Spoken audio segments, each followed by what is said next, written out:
Ini Pak. Itu Pak Yolo deh. Oke saja, kata minyak dengkaknya. Dari itu malah ya.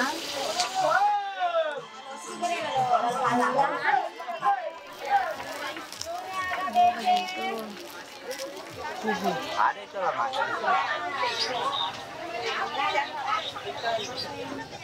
Itu mah cidi punya. Aman. Salah meliani. Salah terlihat. Kita 10.000 aja. Biasa jangan. Nah, kapan kita datang?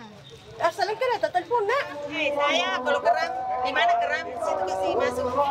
Biasa keram-keram badan.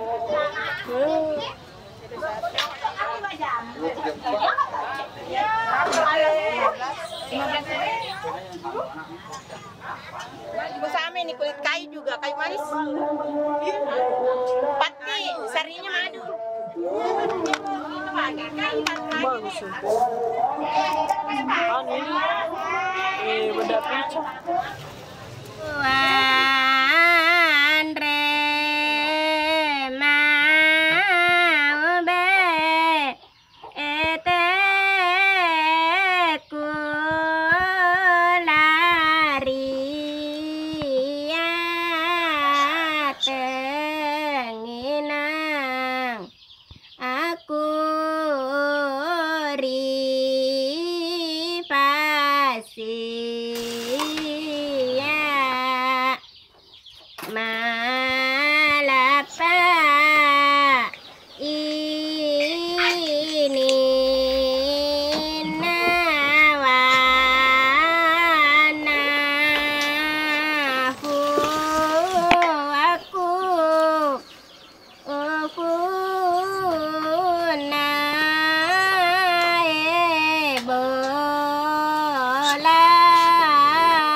Karena dia masih sehat, jadi cukup saya bawakan bahan minyak ini baru saya namanya campur, baru saya gunakan sama bayi yang punya penyakit yang tidak bisa ditangani dokter.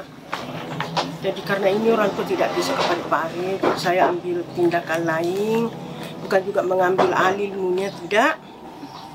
Hanya saya dikasih kepercayaan untuk melanjutkan bagaimana kalau misalnya besok-besok ini nenek tidak mampu lagi, ya mudah-mudahan Tuhan masih bisa pertemukan kita agar supaya ingatannya masih bisa dikasih pindah sama saya, begitu sih kesimpulan. Jadi untuk sementara tidak bisa langsung saya ambil. Begini nih kejadian. Ini hanya 1 sendok, ini 9 biji setiap orang. Awalnya begini nak. Itu waktu saya punya nenek, istilahnya nenek lutut tah, ibunya mamaku. Dia memang istilahnya sandrona lolo, dukun-dukun desa. Bisa kasih beranak orang, bisa ada perawatan bayi. Nah, itu hari saya selalu ikut temani di saat saya berumur kelas 3 SD.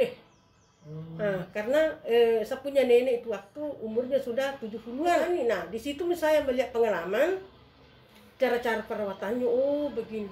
Kalau anak begini, umur sekian begini, tidak gampang ini perawatan bayi. Nah, setelah itu hari ada sekitar 2 tahun saya ikut terus sama dia. Saya dipanggil ke sungai untuk melepaskan ilmunya yang dia miliki. Ini tuh hari kayak takut saya turun di sungai. Nanti saya di sungai, nak baru saya ditanya. Saya mau kasih pindahin ilmu. Kenapa memang? Nah, saya sudah ingin mengakhiri umur kok. Saya kaget nih. Saya kasih begini tangan. Dia juga kasih begini. Ambil segenggam pasir, gosok tangannya, baru tangannya dengan tanganku dikasih ketemu. Ya ada pasir di dalam ini tangan. Artinya dia hapus dia punya ilmu dipindahkan sama saya. Bagaimana caranya ini? Apakah ada semacam doa-doa atau apa? Dia bilang nanti kok dikasih ketemu dalam mimpi. Jadi saya terima nih. saya gosok kami semua badannya. Pengobatan ini saya kasih pindah sama cucuku. Untuk 7 keturunan diamalkan sama orang banyak. Maksudnya bukan saya sembuhkan nih, hanya lewat saya. Tidak ada kesemacam harus potong kambing. Tidak ada kesemacam harus ada sepasan ayam. Harus tumbangnya apa bagaimana tuh? Oh tidak ada begitu, tidak ada. Tidak ada. Saya punya keturunan itu nenek-nenek begitu. Nanti misalnya 2 minggu kemudian atau setengah bulan kemudian meninggal, baru berhak memindahkan kepada anak cucunya. Saya sudah serahkan ini ilmu sama kau nak. Kembangkan sama orang. Jangan pakai potong-potongan. Kecuali harus ada tolak bala. Kayaknya orang yang saya obati mengerti Tonji. Mengerti bilang ini tolak banyak balanya. Jadi kalau misalnya 5 sebegitu 2,5 2,5 saya kasih, saya ambil 2,5 saya kasih masuk di masjid. Baru saya sebut namanya ini anak. Di saat anak tidur nggak boleh dikasih bangun untuk diurus. Nanti bang maksudnya apa kemana nangis 3 menit atau 2 menit baru kita lanjut urut. Di saat tidur nggak boleh kasih bangun karena ini jantung. Nggak boleh dikasih kaget tiba-tiba. Nah, karena mau ini di semut tulangnya dikasih goyang. Nah, setelah saya urus ini itu anak menurun panasnya hingga sore, jam 4 sore. Sudah tadi di palesan-palesan tuh. Jadi lain kali kalau mau bati anaknya orang, jangan dikasih bangun di saat tidur, itu semua pesannya. Kalau misalnya ada anaknya orang sakit keras, usahakan itu orang tuanya jangan pernah manasah. Misalnya kalau sambumi ini anakku, ini cucuku, saya akan potongkan sapi, saya akan saya dilarang sama sekali begitu. Lebih kok yang langsung doakan, insya Allah kalau ini anak sembuh seperti semula, lebih ku puasa 1 hari demi anaknya orang. Dalam perawatan bayi itu nak memang tidak gampang. Saya lihat dari ada 3 hal itu ciri khasnya itu anak-anak yang punya apa istilahnya di penyakit anak memang keunguan kulitnya, warna ungu kulitnya. Itu biasa anak-anak yang warna ungu kulitnya sulit itu pertumbuhannya. Sulit pertumbuhannya itu keunguan, kebiru-biruan kulitnya. Kemudian yang kedua anak-anak biasanya itu 40 hari sampai 1 tahun. Kadang ini lutut dingin ke bawah, panas bagian ke atas, disebabkan karena dari segi ASI. Asinya mamanya ya istilahnya tidak beres, maksudnya makan sayurnya itu tidak teratur. Jadi kadang kuning matanya, kadang kuning matanya. Nah itu yang untuk mengatasi hal itu, kuning matanya harus itu harus banyak makan kacang, harus diurut bagian sininya mamanya. Terus ini anak dijemur sampai 20 menit. Setelah itu dikasih jilat madu, untuk memulihkan ini mata yang kuning karena pengaruhnya dari ASI. Kalau dingin bagian bawah kakinya, lutut ke bawah dingin, terus bagian atas panas, itu istilahnya penyakit lengkau, warna putih, kayak pucat semua badannya nanak, yang dingin terus kakinya nanak, tidak bisa berkembang. Tadinya itu gemuk misalnya 8 kilo timbangannya, semakin hari menurun karena ini makanan yang dimakan tidak menjadi daging, dimakan sama itu penyakit tadi.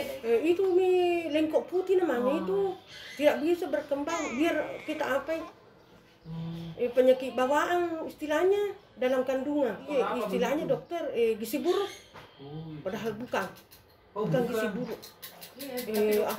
Penyakit bawaan di saat masih di kandungan, dalam kandungan tuh. Terus ada juga tidak ada nafsu makan, susah berdiri, susah duduk, karena lembek tulangnya. Itu perlu diurut karena waktunya ibunya masih anak masih dalam kandungan, ibunya banyak baring,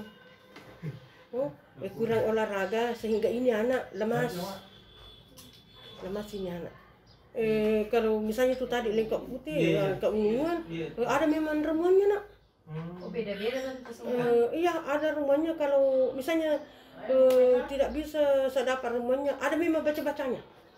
Bisa-bisa saja misalnya ada lukanya itu anak, ada apanya, bisa terpengaruh menjadi apa, infeksi begitu katanya. Dikasih minum-minum apa itu kan biasa batuk. Ada anak batuk baru umur berapa itu langsung demam. Dikasih minum itu dopperia supaya keluar lendir. Nah, untuk mengatasi hal ini supaya mencegah dari infeksi paru-paru, baca-baca saja di air nih atau di dopnya atau di susunya itu dia saya lakukan. Alhamdulillah. Sudah lebih nih 100% ini 2018, 2019 tidak ada dibilang bagaimana. Pasienku yang paling banyak itu nak di bawah 2 tahun. Baca-baca saja. Atau lewat air minum. Kalau misalnya mak dok itu anak, pakai dot itu anak, itu air tadi saya jakti, dicampur masuk di dotnya, atau saya tetesi makannya, atau saya lewat urut ke, ada memang minyaknya. Merica 9 biji, jintan 1 sendok, kemudian minyak 1 gelas.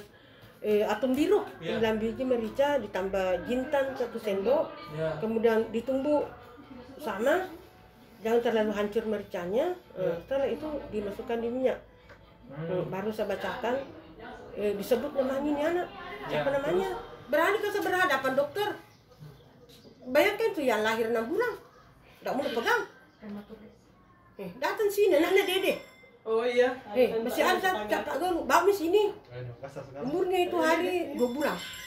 Dia flu. Selama menangis ini, lahir prematur.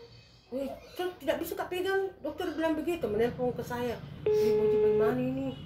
Dokter Hana tidak mau pegang. Kenapa memang? Begini nih. Sini bang. 2 bulan. Idan kemarin lahir 6 bulan 2 minggu. Jadi kalau nggak salah itu 6 bulan 2 minggu. Jadi kalau minum susu dari selang yang masuk sampai paru-paru itu bisa buang air sendiri. Jadi kalau mau buang air besar harus dipancing. Kita biasa nggak bernafas satu hari itu bisa 10 kali dia nggak bernafas. Nggak itu juga nggak bisa makan, nggak bisa minum susu. Nggak kayak bayi-bayi lain yang harus dikasih susu setiap 4 bulan. Baru dia normal kayak bayi normal. Kita lihat waktunya sudah dipijit atau lebih naik, akhirnya juga kami buang air sendiri nih selama sudah dipijat. Susah tidur, waktu selama sudah dipijat, alhamdulillah semua bisa mudanya. Awalnya saya mendapatkan surat STPT, artinya surat terdaftar pengobat tradisional, yaitu kebetulan itu hari saya jalan-jalan ke dinas kesehatan. Salah satu ada karyawan di situ punya anak yang tidak bisa berdiri. Saya pergi pegang-pegang itu anaknya itu ibu. Ternyata anak ini yang berumur 3,5 tahun akan mengalami salah satu penyakit yang disebut penyakit lengkau, yaitu susah untuk berdiri, susah makan, kemudian susah perkembangannya seperti halnya anaknya orang yang sehat. Nah, itu waktu kebetulan dibawa ke rumah untuk mendapatkan salah satu pertolongan, yaitu pengobatan dengan cara pemijatan. Nah, walhasil itu waktu saya mencoba di hari pertama sampai di hari ketiga, ternyata ini anak yang berumur 3,5 tahun, alhamdulillah bisa berhasil saya kasih berdiri, bisa nafsu makannya bertambah, kemudian tidurnya juga nyenyak. Akhirnya orang tuanya si anak ini memanggil teman kerjanya ke rumah, termasuk kepala dinas kesehatan, kemudian dari puskesmas yang polik anak, terus dari tipe B kayaknya ada juga hadir, khususnya menangani bansal anak. Tiba-tiba di hari kelima saya disuruh siapkan kartu keluarga, fotokopi KTP, alamat tempat tinggal, dan sejak kapan praktek, tiba-tiba saya diterbitkan surat STPT, yaitu pengobatan tradisional. Nah, seperti ini nih. Saya langsung dipanggil menghadap, tanda tangan, saya juga kaget. Saya disetujui melaksanakan hal ini, yaitu pemijatan anak. Jadi sebenarnya ini setelah ada ini STPT, alhamdulillah saya sudah bisa membuka praktik di rumah untuk mengobati anak-anak seperti tadi apa yang saya jelaskan, karena sudah ada pegangan saya, jadi istilahnya tidak bukan ilegal, ya begitu. Nah, setelah saya terima ini piagam dari Ibu Dinas Kesehatan, saya diajak kerjasama dengan dokter anak. Nah, setelah itu saya lanjut buka praktek di rumah, Perumnas Lompoe Blok A nomor 24. Saya buka praktek di sana, alhamdulillah 2-3 orang datang diobati anaknya, dan sampai sekarang ini alhamdulillah semuanya akan berhasil. Bahkan ada yang kesaleo, bahkan ada apa ini sampai umur 5 tahun kesana kemari ketemu dengan dokter anak, tapi ternyata penyakitnya ini anak bukan mau ditangani dengan tim medis, tapi istilahnya harus ditangani dengan pengobatan tradisional.